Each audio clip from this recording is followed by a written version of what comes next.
Day made easy at your local co-op. Participating stores subject to availability. Selected varieties per kilogram. Offer ends 3rd of March. It's 9 o'clock across the UK. The Labour Party still sticks its head in the sand, doesn't want to deal with the deficit on time over the next few years, wants to sort of drag out the whole task of dealing with the deficit. That means more years of kind of spending restraint and higher borrowing costs, which is not very fair for our kids. The most talked about radio show is here. Call Clegg. Get straight through now. 0345 6060 973.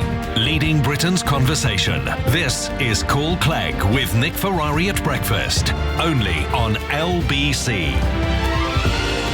It's just gone 9 o'clock on Thursday the 12th of February, and that means it's time for Call Clegg with me, Nick Clegg, here on LBC. So I'm taking your questions for the next half an hour. Do get in touch. You can call on 0345 6060 973 or email at nickclegg@lbc.co.uk. And of course, as ever, you can watch on the website, lbc.co.uk. So let's go to the first caller, Jane in Bath. Hello, Jane. Oh, hello, good morning. Morning. I was listening to the news this morning and I heard about your manifesto pledge for education, starting from nursery upwards. Well, I run a nursery and I've just been informed by my local authority that our hourly rate is being cut by 11 pence per child per hour. We had hoped to take David Cameron's advice and give our staff a pay rise on the back of a very good Ofsted report. Mm-hmm. However, it now looks like I might have to make somebody redundant. So what would you say to that? Sure. Before I come to that, Jane, only not least because you work in a nursery, I can only imagine how you and everybody else in Bath is sort of shaken by the terrible the death of that little 4-year-old. Was it Mitzi? I think her name was. Yes. Anyway. Well, to be honest, we're just outside Bath. You're just outside Bath, yeah. But however, it was a dreadful thing. Yes. Absolutely horrible. Everybody's worst nightmare. Jane, so, as you know, but maybe other people who are listening don't, is what we've done as a government, and it's been very much at my own personal insistence, is we've expanded the entitlement for people to receive, for their 3 and 4-year-olds, 15 hours of free preschool support, and also extended that for the first time to 2-year-old toddlers. So 2-year-olds from the lower income families now receive a 15-hour entitlement as well. Now, the thing about exactly how much you are being provided with per hour, basically the central government gives local authorities, as you know, according to a national formula, the money which I think most people objectively assess to be adequate to provide that universal provision, free to families up and down the country for 2, 3 and 4-year-olds. And then it is for councils, of course, to pass that on. There is quite a lot of variation between councils. I don't exactly know what formula is being used locally. I can look into it and get back to you.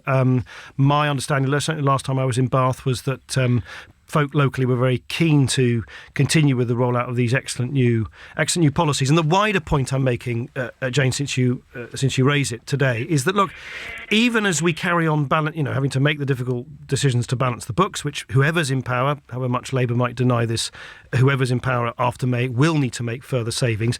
I believe there is one area where we absolutely should not make savings, and that is the money that goes into the education of our children from nursery right up to 19. Now, what we did in this government was we protected, again, at my personal insistence, we protected the money going into schools. I think we need to extend that protection of the money going into rising in line with prices, going into education from nursery to 19. So, obviously, I'm not trying to kind of somehow overlook your issue about the reduction in the per head allocation you're getting locally. I'll look into that. But in terms of what we should do as a country, I actually think protecting these new entitlements for 2, 3 and 4-year-olds, funding it properly and actually extending it, I'd like to see it, for instance, extended to all 2-year-olds from all families, is something which is a real priority for me and the Liberal Democrats. Yes, but it's not a good idea to extend the entitlement if you can't afford to pay for, or if you won't pay for it, and if we can't provide the service. No, of course it's not, and we must will the means as well as the ends, which is your point, and of course that's right, and that's why I think when political parties talk about education, it's really important that you should, as you are now, say, well, hang on a minute, where's the fuel in the tank? And I've been very clear that we have provided billions and billions of extra pounds of money on early years education over the last 5 years. It's one of the things I'm proudest of. I totally accept there may be decisions about how the cake is divvied up locally, which clearly in your case is unwelcome to you. I will look into that. I don't know whether that is the case. There are, as I say, there's a national kind of calculation made about how much it costs, and then it's passed on through local authorities to individual nurseries such as your own. I will look into that. But my view is we need to go further and faster. For instance, giving all 2-year-olds, regardless of what family they come from, that 15 hours of free preschool support, because the evidence is so massive that if you help children in those earliest years, even before, well, of course you'll know this, running a nursery, before they've even hung up their coat in the first day of primary school, it's the best way to guarantee that everybody has an equal crack of the whip in life. All right, thank you very much for your call. Deputy Prime... Thanks for joining in for the Big App. Is London not good enough? London is not absolutely. London couldn't be better. London is superb. London beats New York every time. Pity you're not here then. Indeed, I am missing the city. I just feel, given your mockery every time I'm not in the studio, you deserve a little bit of your own. Well said. That's fair. When you're afforded the opportunity to follow in the wake of the maelstrom that is the London Mayor Boris Johnson, one has to agree, and all I've ever had from you is about a cup of tea in Sheffield at the railway station. So one has to put up with it. 7 minutes after 4, come by back the to way. Sheffield, and we'll roll out the red carpet. All right. Well, okay. We've got ourselves a deal. Just briefly, Mr. Clegg, before we move on to other matters, I understand it all got a little bit ugly during PMQs yesterday. The Prime Minister was being accused of being a dodgy Prime Minister surrounded by dodgy donors. Yeah. How appropriate was that language? Appropriate. I mean, listen. If we were suddenly going to become thin-skinned about the language used in Prime Minister's questions, I think the place would have been emptied a long time ago. There's a lot of rough and tumble which is going on, particularly now in the run-up to an election. Look, there is actually a really serious point here, which is that, and I can't stress enough, I'm not going to be pious about this because my party's got embroiled in controversies in the past about how donors give money. Every single party gets embroiled in it. The Conservatives this week have indulged in this kind of slightly weird and odd, fundraising ball that they have, where people can pay money to go buying shoes with Theresa May or running a marathon with Ian Duncan Smith or whatever it is. The whole thing is a bit unseemly. Why is that weird or odd, Mr. Clegg? Because I wouldn't want to do either. But look, I accept that's a question of personal taste. But look, but no, what I'm trying to say is that we need to clean this up. Not illegal. We need to I just think it's just everyone's their own taste. I just think we need to clean up party funding. You got the two larger parties now resorting to type, as they are, by the way, generally as they lurch left and right. Labour ever more in the pockets of the trade union bosses. The Conservatives ever more in the pockets of city financiers, and I kind of think that the public is so weary of this. This keeps coming around like clockwork every few months, every few years. We had an opportunity a couple of years ago where for months and months I presided over this.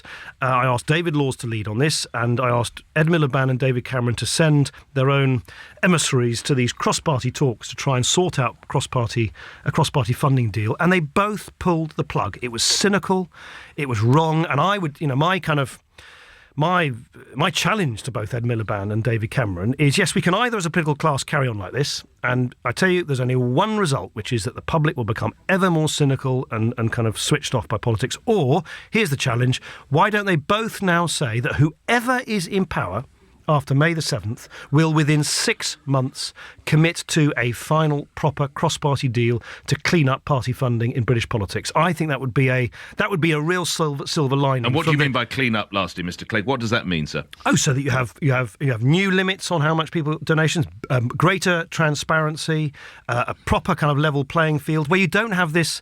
And look, this time round, it's certainly the Conservatives are doing it. It seems to me they basically think that money can buy this election. Big money should not be able to buy elections. I spend as much time as any party leader raising money for my party, and I do it because that you can't fight elections without money. But I do wish the whole system was more transparent and we had and enjoyed greater public confidence. And look, we've had endless reports. There was a report from was it Sir Christopher Kelly? Was it 2-3 years ago? I didn't agree with all of it, but it was a really good basis for a cross-party agreement, and it was tantalisingly within our reach. Every party put it in their manifesto last time. I convened those talks. David Cameron, Ed Miliband, cynically, now that they're tearing strips off each other, calling each other this and that across the floor of the House of Commons, both of them basically conspired to pull the plug on those talks. It was a shameful thing to do, and they should now be called to account and commit to cleaning up party funding within months of the next general election. Strong words, Mr. Clegg. Where do we go next? We go to Steve in Basildon. Good morning, Mr. Clegg. Hello. My question's on international aid this morning. But before I go there, you was on this programme a short while ago with a question on international aid, and you made the statement that it costs the average householder £50 a year. I'd like to correct you on that. 11 billion, which is now rising to 12, actually translates to £600 a year. Now, bearing in mind the volume of money that you're spending in my name, I would like you to justify why we're funding police stations in Nigeria when we can't fund our own police force, and so forth and so forth. Education, i.e. people being taught sexual education in other countries, and yet we haven't got enough money for our own education services. What you're referring to there, of course, is the funding for Malawi, where girls are given sexual education, coils and other devices, and of course we've spent millions trying to root and stop the causes of corruption with Nigerian police, and in fact a report shows it's got worse. Stay on the line, Deputy Prime Minister. So, Steve, yeah, you're right, this comes up a lot, and look, I'll be blunt with you. You and I are not going to agree on this. Do I think it is right that we spend 0.7%, that's what it is, 0.7% of our national wealth on helping other truly wretched individuals and communities? I'll come into a minute about the use of the money around that, but do I, as a matter of principle, given that we have vowed over many, many years that we would do so, there's an international kind of solemn declaration that we would do that in order to rebalance the extremes of wealth and poverty across the world. Do I think that's the right thing to do? Yes. In fact, more than that, I'm incredibly proud that this is the government, this coalition government, despite all the difficult sort of spending decisions we had to make elsewhere, have delivered it. And do you know what? Look, you've come up with a couple of examples. And by the way, I think providing sex education to girls in developing countries is is an incredibly good use of that money. I'll tell you why. Because the health.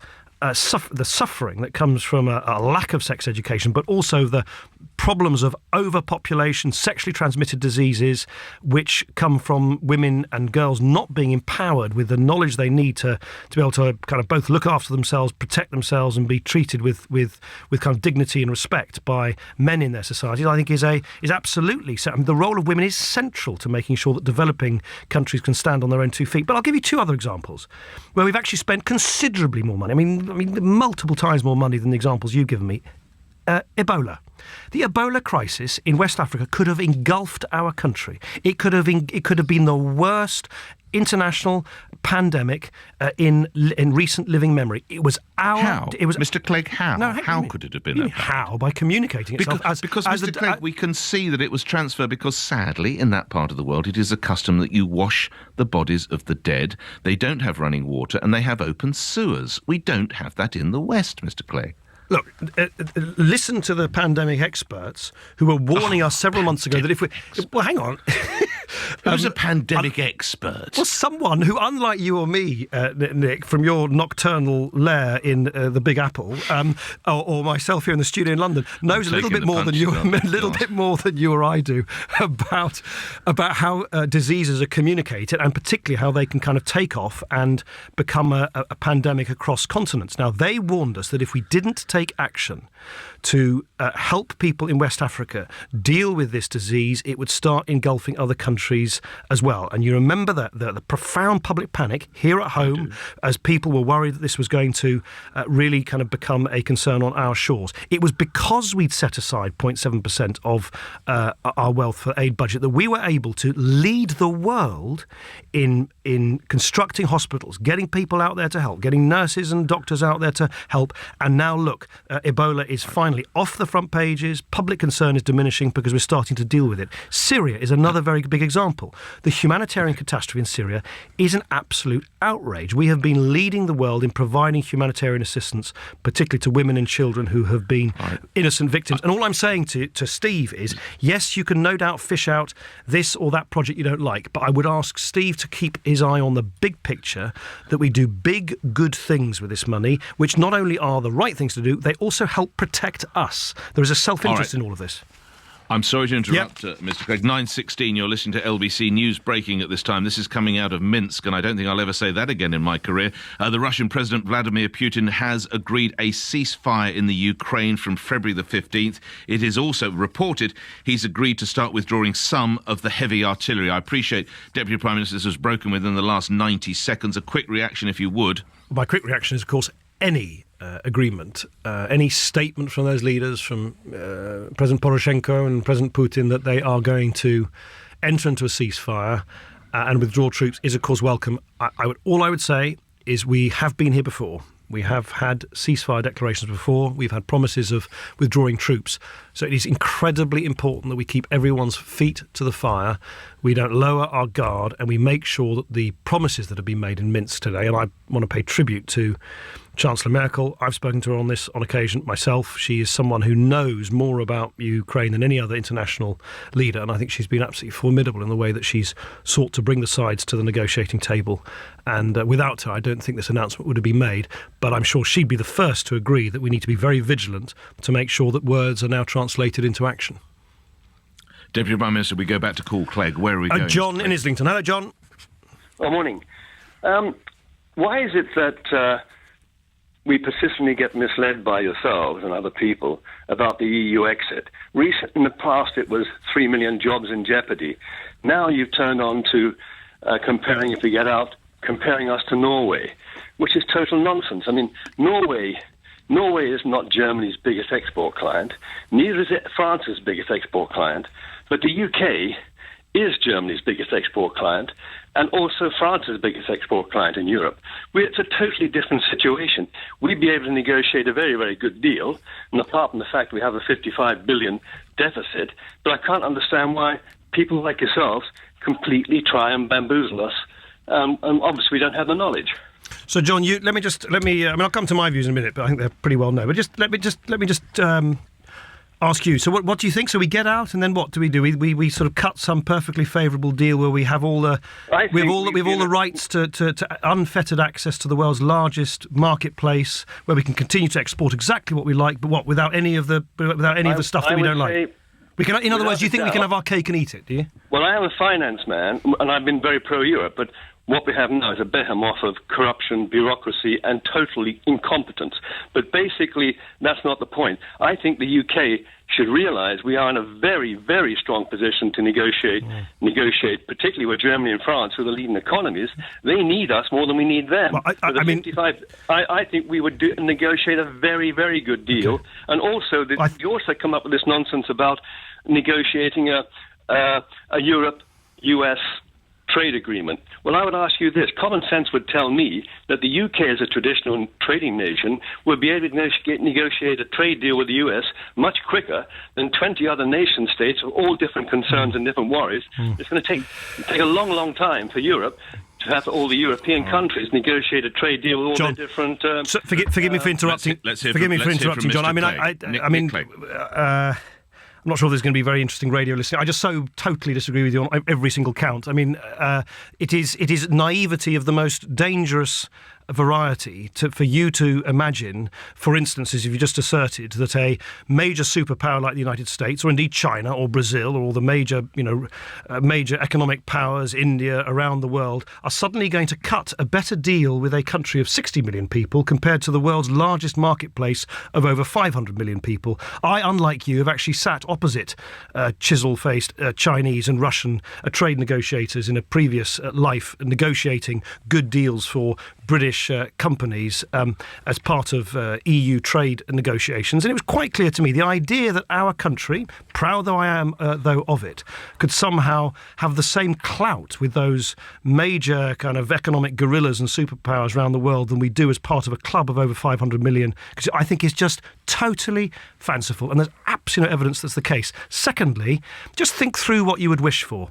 If we were to leave the European Union, as night follows day, the Scottish people, in my view, would have another referendum to pull Scotland out of what remains of the United Kingdom. And so within a few months and years, we would have lost two unions, the Britain's place in the European Union and the Union of the United Kingdom. And then what's left for England? We are floating somewhere a little bit isolated, a bit lost, somewhat inward-looking, somewhere in the mid-Atlantic. It's simply not the kind of country I want my kids to grow up in. And the idea, John, the idea that you can sort of pull out of a club and say, oh, by the way, we want to retain all the privileges, but none of the duties, I just don't think is possible. Honestly, Mr. Clegg, right, John, your turn now. John, briefly, if you would, John, your response to the Deputy Prime Minister, John. I've been in international finance for 50 years in quite a senior capacity, and I think you're talking total, utter tosh. And I don't think you obviously have much more eloquence in speaking than I do, but I think you're talking total utter tosh because you're in a confined situation. And if you look at the country which your wife is a member of, Spain, and I lived quite a time in Spain, the EU, which is supposed to be socialist, has impoverished the whole of Greece, Spain, Portugal. And I know this. I know the Spanish people, and they hate the EU. They've gone. The poor are now impoverished, and that's the result of these ridiculous policies, which have really favoured big corporations and not the general public. And I think... All right, let's hear from Mr. Clegg on that. Nick Clegg. So, John, to say you and I are not going to agree, I think it's to put it mildly. Look, John, let me try and be a bit more emollient. Does the European Union need reform? Of course it does. Do we spend too much money on the common agricultural policy? Is it ludicrous we spend millions of pounds of taxpayers' money having MEPs migrate down to Strasbourg every... Of course. By the way, in the same way that Whitehall and Westminster, and I've been working there now for 5 years in government, is in desperate need of reform. But reform is one thing, but quitting it altogether, quitting the world's largest borderless single market where we can export, everything from financial services, which you've worked in, to cars, to our great manufacturing sector, to agricultural products, upon which, yes, directly and indirectly, millions of jobs depend in this country, is, in my view, tantamount to an act of economic self-harm. And I know it's terribly fashionable amongst the Conservatives and others. Oh, why don't we blithely say, why don't we have a referendum next Tuesday? But I would just simply say to people who kind of think it's all a bit of a game, I'm not saying you believe that, John, but I think some people, particularly in the Conservative Party, do, really be careful what you wish for, because I think we could lose our place at the top table in Europe and lose our cherished United Kingdom within a very short space of time if they don't rethink the direction of travel they're presently on. Let's do a couple of, or one email at least, if I may, Mr. Clegg. Wendy in Barrow says, I'm a small businesswoman. I don't know whether that means in stature or number of employees.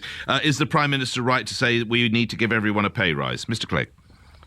I think clearly as the economy recovers, given that prices are low, given that the government, and not least because of the Lib Dem flagship policy of giving people big tax cuts by raising the point at which you pay income tax, is being delivered as well. Of course, you want people to share. So he's right. Well, you want people to share, but where I assume Wendy would say if she was on the line, she would say, yeah, but at the end of the day, it's my decision. It's not that of politicians. And of course, that's right. I mean, Wendy has to run her business as she sees fit, but equally, I want who doesn't? I want as many people to share in this growing economic recovery as possible, including in their pay packets.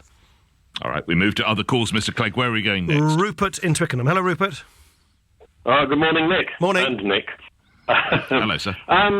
Hello there. Women have thankfully had the vote from about 1918. So what do you think about Labour's Pink Bus campaign, presumably to primarily encourage young girls and women to vote Labour, and led by probably the worst person to be trying to get young women's votes, Harriet Harman, who was a past supporter of the paedophile information exchange? Right. Well, look, I'm not going to certainly comment on the last bit of your, because I think she strongly contests that. But look, in terms of, do I think voters... Well, she was in charge of an organisation that allowed funding, just to make that point. But on we go with the meat of the question. Go ahead, Mr. Clegg. But Rupert, let's go back to the pink bus, which was the focus of Rupert's question. I don't know, do you know what it's a bit like me, Rupert, dare I ask, how old are you? I'm in my early 60s. Right. So... I'm assuming you, as a younger man, were quite sort of thought that snazzy sports cars in the 1970s were quite a sort of cool thing. What I'm about to say is Where the hell are we going with this, Deputy Prime Minister? What on earth is this about? Let me explain. It's a bit. I think it's almost as gimmicky. It's almost gimmicky and patronising as me saying, well, if I drive around in a red 1970s sports car, people of Rupert's generation, men of Rupert's generation, will suddenly vote in droves for the Liberal Democrats. It's just kind of, it's so obvious that people are much smarter than that. They're not going to suddenly be swayed by the colour of a vehicle. They do care about what politicians will do for them and their families. And I have to say, for Harriet Harman and her team to be as kind of pious as they are about women, when it's this government that corrected the injustice in the pension system against women, which Labour presided over, it was this government that has given so many women huge, on low and middle incomes, huge income tax cuts. It was this government that's delivered 15 hours of free preschool support to all 3- and 4-year-olds, to 2-year-olds from the low-income families from the first time, tax breaks for childcare costs, free meals at lunchtime for little toddlers, which is a huge expense for families, and not only, but often for mums as well. So I think the policies, at the end of the day, and what you're actually going to do for people matters a lot more than the livery of your vehicle. All right, thank you for that. A question from me. The Evening Standard's latest monthly poll has your party down to 6%. That's the worst share for 25 years. You now find yourself behind the Conservatives, Labour, Greens, UKIP. You're in 5th place. If we go back 25 years, number 1 was Nothing Compares to You by Sinead O'Connor. Great song. What the hell compares to you at this time, Mr. Clegg? Great song. A Prince song originally, of course. Just because I'm a bit of a Prince fan. That's of huge interest to all Lib Dem supporters up and down the land, all three of them. Look, what do you say to the party? Nick, these polls, they're coming and going. Clearly, we've taken a hit in the national polls, and there's nothing new about that. And whether it's hit, you're down to 6%, Mr. Clegg. Honestly, then tomorrow there'll be one saying we're at 13. All I would say to you is that. In those places where we are out and about on people's doorsteps explaining what we've done to pull the country back from the brink, to secure the economic recovery, to deliver the balanced budget but do it fairly, to make sure that you create the right balance between a strong economy and a fair society, we actually get a very, very good hearing. And more than that, what I'm finding as I crisscross the country, as you have commented on in the past, but people respond very well to us. Of course, I understand that in parts of the country where the only thing that people might read is newspapers which are not particularly enthusiastic about the Lib Dems, we're not going to get the kind of hearing that I would like. But in those areas where it counts, and I firmly predict that we will do so much better than all this punditry and this cottage industry of sort of soothsaying and prediction about the future is presently saying about us. We'll do so much better because we campaign really, really hard, and where we do well. All right. Just before we go to the next call, as you're aware, the Conservatives, and we talked about this, had a fundraiser the other day, and someone paid a lot of money to have a cup of tea with London Mayor Boris Johnson, with whom I'm about to speak. How much money would you pay to have a cup of tea with Mayor Johnson? I think I rather would hope someone would pay me for the duty. No, I like to think that Boris and I, as good-humoured individuals, if from different political traditions, would happily have tea with each other for free. All right. We go to the next caller, Deputy Prime Minister. Freddie in York. Final caller. Right, Freddie in York. Hi, Mr. Clegg. Hey, Freddie. I'm just wondering why I should vote for the first time in this general election. You're a first-time voter. How old are you, sir? I'm 18, just turned. And may I ask, are you leaning towards any political party at this time? Your party, Mr. Clegg's party. Mr. Clegg? I think, in a word, opportunity, Freddie. We found him. We found the voter.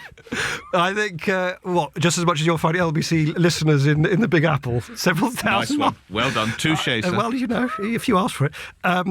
Freddie, seriously, Freddie, what is liberalism about? And I think liberalism, at the end of the day, unlike socialism, which believes that the state always knows best, or the conservatism, conservatives who want to sort of look after their own kind and keep the pecking order as it is, what is wonderful about liberalism is it basically believes that every single individual should be given the fairest chance to kind of make what they want of their own lives. And that's why, whether it's protecting the privacy of people from, too much intrusion from the surveillance state, making sure that future generations have got clean air to breathe and we look after the environment, investing, as I've been discussing earlier in this programme, Freddie, in the education, particularly of young children and the early years of their education so they get the best possible start in life, putting money back in people's pockets. All of those things are devoted to one simple aim: making sure we have a society which is fair, where opportunity is spread to the largest number of people possible. And I like to think, obviously not to everybody, that is also an optimistic vision of Britain that a lot of young people